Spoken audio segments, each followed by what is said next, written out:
रहस्य और इतिहास का संगम द्वारका।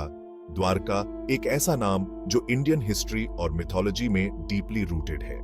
यह भगवान श्री कृष्ण का सिटी था जो उनकी पावर और ग्लोरी का प्रतीक था।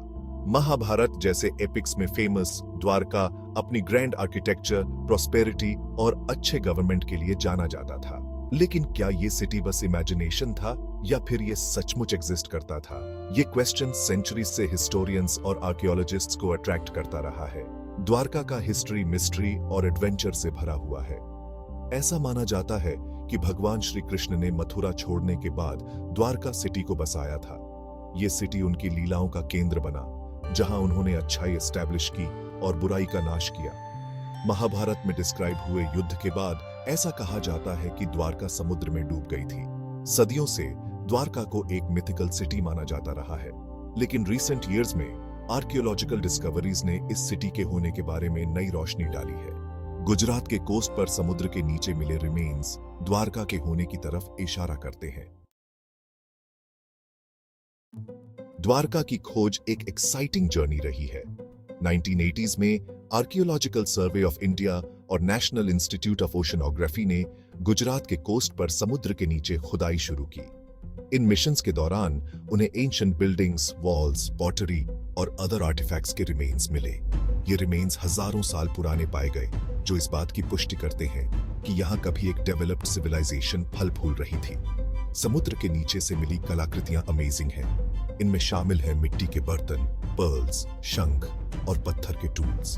कार्बन डेटिंग से पता चला है कि ये आर्टिफैक्ट्स लगभग 3000 साल पुराने हैं, जो महाभारत पीरियड के आसपास का समय है। ये एक इंपॉर्टेंट डिस्कवरी है जो द्वारका के होने को और स्ट्रॉन्ग बनाती है। मरीन आर्कियोलॉजिस्ट्स ने सीबेड की मैपिंग की है और पाया है कि सबमर्ज्ड स्ट्रक्चर्स एक वेल प्लान्ड सिटी की तरह दिखती है। ये द्वारका के बारे में महाभारत और अदर टेक्स्ट में दिए गए डिस्क्रिप्शन से मिलता है।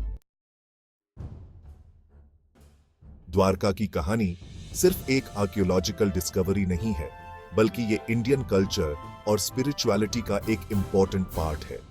श्री कृष्ण, जिन्हें विष्णु का अवतार माना जाता है, द्वारका के किंग थे। उन्हें एक महान वॉरियर, पॉलिटिशियन और फिलोसोफर के रूप में जाना जाता है। श्री कृष्ण का जीवन और टीचिंग्स आज भी लाखों लोगों को इंस्पायर करते हैं। उनका मैसेज लव, कंपैशन, राइचियसनेस और कर्म पर आधारित है।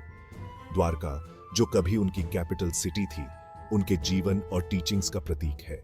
द्वारका की खोज न केवल हिस्ट्री के पेजेस को पलटती है, बल्कि हमें श्री कृष्ण के जीवन और टीचिंग्स को नए तरीके से समझने का चांस भी देती है।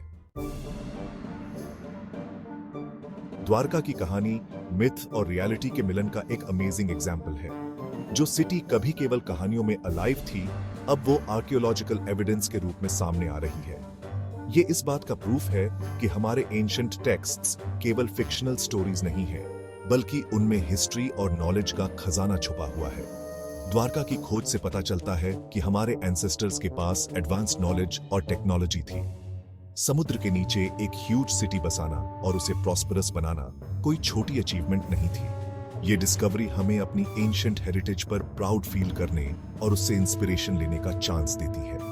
द्वारका की कहानी अभी खत्म नहीं हुई है। समुद्र के नीचे अभी भी कई सीक्रेट्स छुपे हुए हैं, जिनकी खोज की जानी बाकी है। ये खोज यात्रा कंटिन्यू रहेगी और हर नई डिस्कवरी हमें हमारे पास्ट के बारे में और ज्यादा जानने का चांस देगी।